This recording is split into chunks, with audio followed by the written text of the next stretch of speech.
नमस्कार दोस्तों। आज हम बात करेंगे जातीय जनगणना के बारे में। तो सबसे पहले हम इसका इतिहास जान लेते हैं। और स्वतंत्र भारत की पहली जनगणना शुरू हुई थी 1951 में। दोस्तों, जैसा कि आप सब लोग जानते होंगे कि हाल ही में प्रधानमंत्री मोदी की कैबिनेट मीटिंग ने जातीय जनगणना को मंजूरी दे दी है, जिसका सरल शब्दों में अर्थ ये है कि अब जो जनगणना होगी उसमें ये देखा जाएगा कि भारत में किस जाति वर्ग के कितने लोग हैं, उनकी साक्षरता, उनका लिंगानुपात और अन्य पहलू पे वो किस तरीके से फिट बैठते हैं। अब हम बात कर लेते हैं जातीय जनगणना के लाभ और हानियों के बारे में। तो सबसे पहले हम लाभों के बारे में बात कर लेते हैं।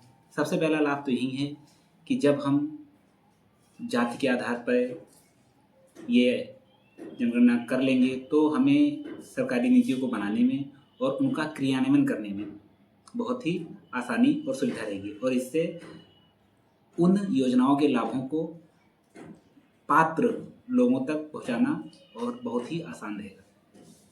दूसरा लाभ राजनीतिक सशक्तिकरण का हो सकता है।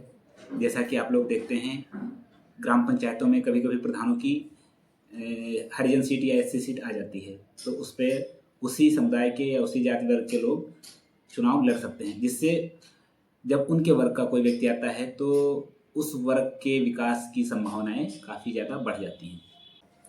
अब बात कर लेते हैं जातिगत जनगणना की हानियों के बारे में।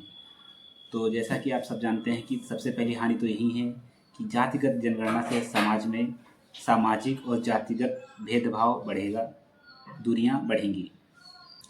दूसरा, जाति के नाम पर वोट बैंक और राजनीतिकरण होगा।